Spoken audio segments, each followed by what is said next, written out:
Hello दोस्तों, आप देख सकते हैं क्लास 9th के यह जून माह का सोशल साइंस का ऑब्जेक्टिव प्लस सब्जेक्टिव पेपर लेकर आया हूँ। यहाँ पर आप देख सकते हैं ऑब्जेक्टिव प्लस सब्जेक्टिव दोनों प्रकार का पेपर है मेरे पास, ठीक है। और यह 100% ओरिजिनल पेपर है, 100% 110% ओरिजिनल पेपर है। हम जानते हैं कि आप जो कल दिए थे पेपर उसमें से वो वायरल प्रश्न पत्र था, इसलिए नहीं टकराया होगा, बट ये हम वादा के साथ कहते हैं 110% ओरिजिनल पेपर है ना। तो आप मेरे ऊपर विश्वास करके एक बार जरूर अवश्य देख के जाइएगा इस चैनल पर से। और सबसे पहले इस चैनल पर आपको देखने को मिलेगा है ना, जो भी प्रश्न पत्र होगा सबसे पहले इसी चैनल पर आपको देखने को मिलेगा। और बोर्ड एग्जाम में भी इसी प्रकार से आपको सबसे पहले इसी चैनल पर देखने हैं, तो जरूर इसे सबसे पहले सब्सक्राइब कर लीजिएगा इस चैनल को, बेल आइकन की घंटी को प्रेस कर दीजिएगा ताकि सबसे पहले इस वीडियो का नोटिफिकेशन आपको पहुंच जाए। और दोस्तों में शेयर कीजिएगा, लाइक कीजिएगा, ठीक है। तो चलिए हम बिना देरी किए हुए यहाँ पर सब्जेक्ट और सारा कुछ बतलाया गया है, बिना देरी के क्वेश्चन नंबर 1 की ओर बढ़ेंगे और यहाँ पर सारा क्वेश्चन का फुल सोल्यूशन करेंगे, ठीक है। चलिए, इसमें से बतलाया जा रहा है जिसमें से 130 क्वेश्चन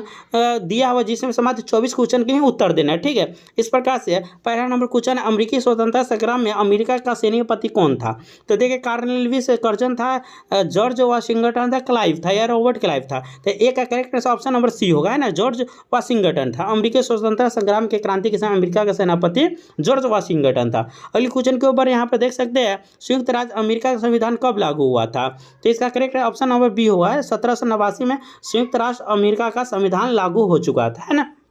कमेंट बॉक्स में बताइए भारत का संविधान कब लागू हुआ था। ये कमेंट बॉक्स में अगर आता हो तो जरूर बताइएगा, ठीक है। चलिए, संयुक्त राज्य अमेरिका प्रथम राष्ट्रपति कौन था? George Washington, Abraham Lincoln, Roosevelt था, कार्नवालिस था। ठीक है, 4 ऑप्शन 3 के 4 ऑप्शन दिए हुआ है, जिसमें इसका करेक्ट आंसर होगा ऑप्शन नंबर ए होगा, जॉर्ज वाशिंगटन था, ठीक है। चलिए अगली क्वेश्चन की ओर बढ़ रहे हैं। यहाँ पर देखिए, क्रिस्टोफर कोलंबस कहाँ का निवासी थे? तो देखिए, जर्मनी, जेनेवा, और देखिए स्क्रॉल करके हम आगे दिखाने की कोशिश करेंगे। यहाँ पर देख सकते हैं, यहाँ बताया गया है सी में इंग्लैंड और डी में फ्रांस, है ना।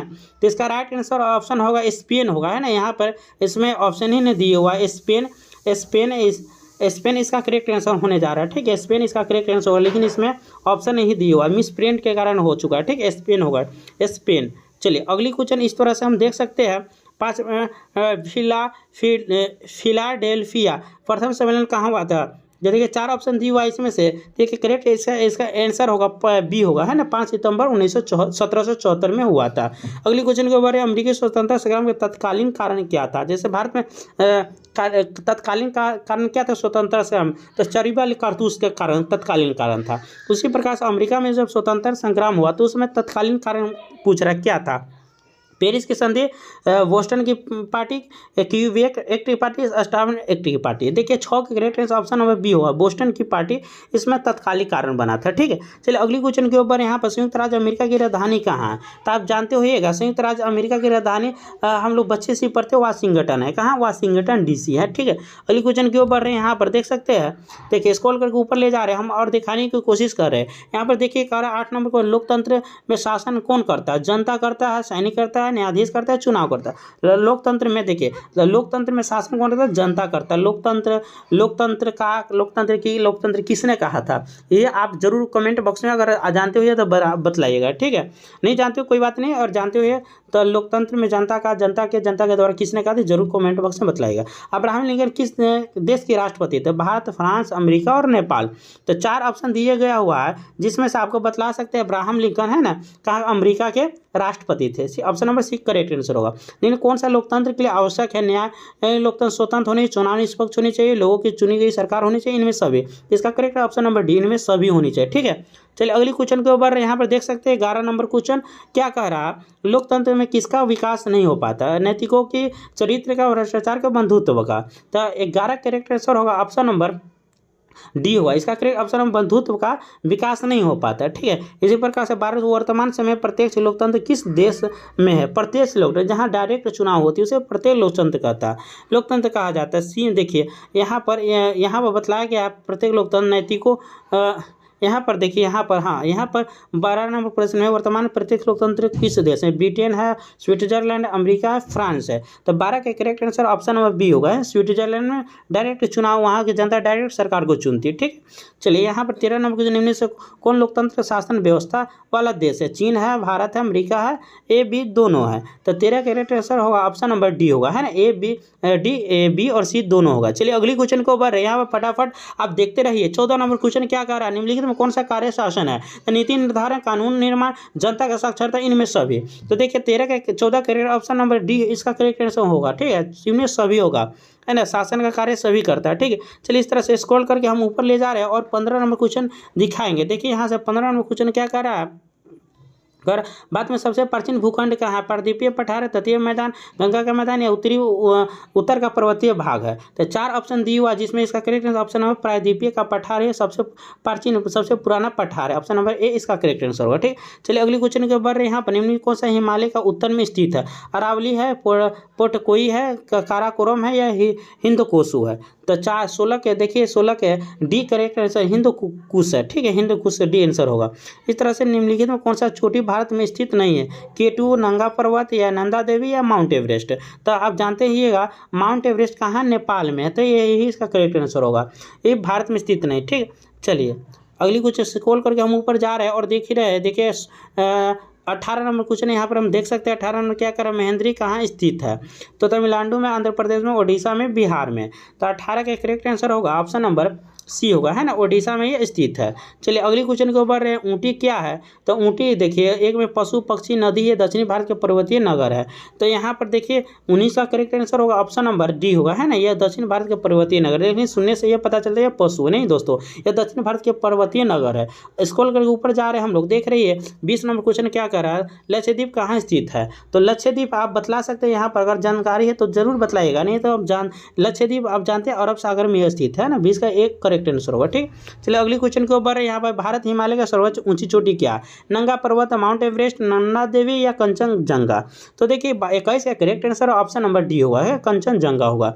अगली क्वेश्चन है ग्रामीण आपदा प्रबंधन समिति का प्रमुख कार्य क्या है? प्राथमिक उपचार की व्यवस्था, सभी सुरक्षा देना है, राहत के शिविर का चयन, देखभाल, इनमें से सभी। तो देखिए 22 का करेक्ट आंसर होगा ऑप्शन नंबर डी होगा, इनमें से सभी होगा, ठीक। इनमें से सभी होगा। इसी तरह से हम लोग देख सकते हैं 23 नंबर, इनमें से कौन सा प्राकृतिक आपदा? आग लगना, बम विस्फोट होना, भूकंप या रासायनिक दुर्घटना। तो देखिए यहाँ पर क्या प्राकृतिक कह रहा है? तो भूकंप एक प्राकृतिक अपघटना। देखिए भूकंप कब आ जाता है किसी को पता नहीं है, जो गॉड के दिया हो, भगवान के दिया हो, ऊपर वाला के दिया हो, और प्राकृतिक आपदा कहलाते हैं। यहाँ पर देख सकते हैं भारत का पहला परमाणु ऊर्जा केंद्र कहाँ स्थापित किया गया? तो यहाँ पर देखिए यहाँ पर क्या 4 ऑप्शन तारापुर में, उसके बाद है नौरा में, पोखरण में। देखिए इसका करेक्ट आंसर होगा, देखिए 24 का करेक्ट आंसर आपका ए होगा, तारापुर में होगा। कहाँ होगा? तारापुर में, तारापुर।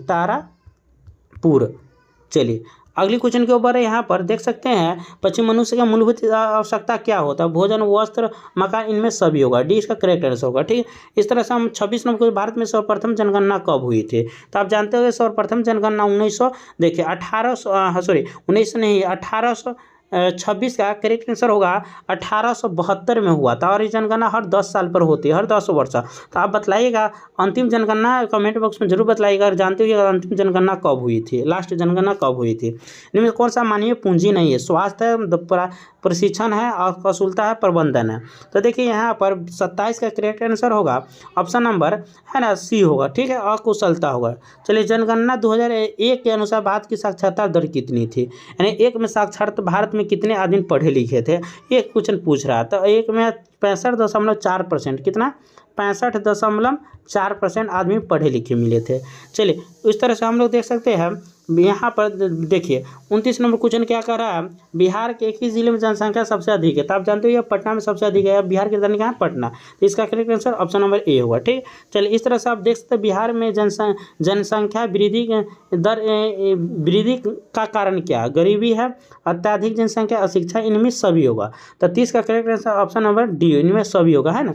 गरीबी है, अत्यधिक जनसंख्या है, अशिक्षा है और इनमें सभी है ना। तो बिहार के पिछड़ापन के कारण, अधिक जनसंख्या के कारण। तो 130 तक क्वेश्चन का फुल सोल्यूशन हमने देखा और मात्र आपको कितना जवाब देना है, 24 के क्वेश्चन का जवाब देना है। तो थोड़ा भी वीडियो पसंद आया होता है जरूर सब्सक्राइब कीजिए, लाइक कीजिए, दोस्तों में शेयर कीजिए। इस तरह के वीडियो बोर्ड एग्जाम तक आपकी सहायता करूंगा, इसलिए चैनल को सब्सक्राइब करके रखिए। और सबसे पहले इसी चैनल पर सबसे पहले आपको प्रोविजनल प्रश्न पत्र है ना मिलेगा। तो इस तरह से हम लोग ऑब्जेक्टिव पूरा देख चुके हैं, है ना। इस ऑब्जेक्टिव हम दिखा देते हैं कुछ 1-2 प्रश्न, और हम अगले वीडियो में सब्जेक्टिव इसका लेकर आने वाले हैं, ठीक है। चलिए तो रहने दीजिए, आज के लिए बस इतना ही, मिलते हैं अगले वीडियो में।